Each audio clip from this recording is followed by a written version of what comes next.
you've had such an interesting path in your acting career because first you were in the Marines. Yeah. And then I was after the Marines. You went to LA briefly and then came back to Indiana. It's like before the Marine Corps. Okay, gotcha. So you came back, Marine Corps, and then came back from that, and then basically decided to go and audition for Juilliard. Yeah. So that, I mean, I've met people who've gone there, and I've met people audition. It seems like very intense, especially in my head. I always forget how young people are when they audition for Juilliard. What were the pieces that you brought to audition? Because is it 3 things that you have to do usually? Yeah, you have to sing, you have to do 2 monologues, one a contemporary monologue and a classical monologue, and then you have to sing a song. Okay. So I sang, I did a monologue from a monologue book. I hadn't even read the play. That I found at Barnes & Noble's, I think. Which, I don't know if Barnes & Noble's around, but that's another plug. Yeah, seriously, yeah. You're gonna catch hell from Amazon. Yeah, for which that, is like the opposite of Amazon. But Amazon's way better. Yeah, of course. Yeah. For the sake of this. And then I did the opening monologue from Richard III. Okay.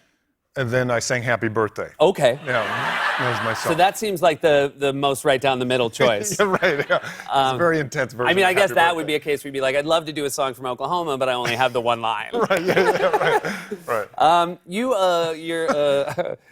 part of an organization called Arts in the Armed Services. Am I saying that? Arts in the Armed Forces. Arts in the Armed Forces, and this is a great organization, and you're doing something very cool. A very cool tie-in with Star Wars, and it's basically this OMA is a way people can go on and donate money for a chance for this really cool experience. Yeah, well, it's cool for us. I don't know if it's going to be cool for them. You're supposed to donate, if I understand this. You donate, and then you get 2 tickets to the premiere, which is cool. And then I meet you on the red carpet, which is not a place that I feel the most at home. And then I sign a lightsaber, which I'm assuming someone gives us. So I don't think they bring it. Yeah.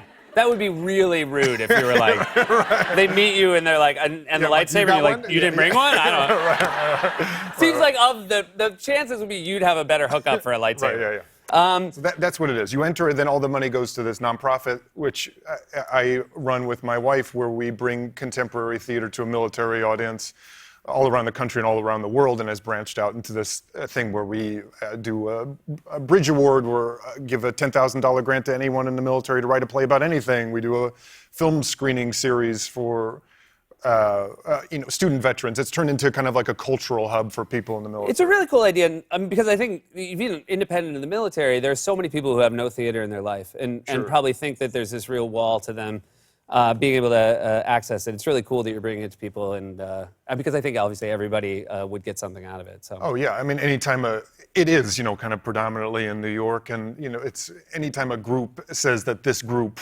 won't understand a play because of their real estate, basically where they're from, or nationality or race. So it was just, none of that makes sense to me. So we bring, what we consider as the best of, the American contemporary theater, but we don't need to. It's not military themed by any means, but because the military is comprised of humans who have understand what it is we're doing immediately, and the connection is made. That's really cool. That's a great organization, and congratulations on everything else. It's always such a pleasure to see you, Adam. Welcome back. Adam Driver.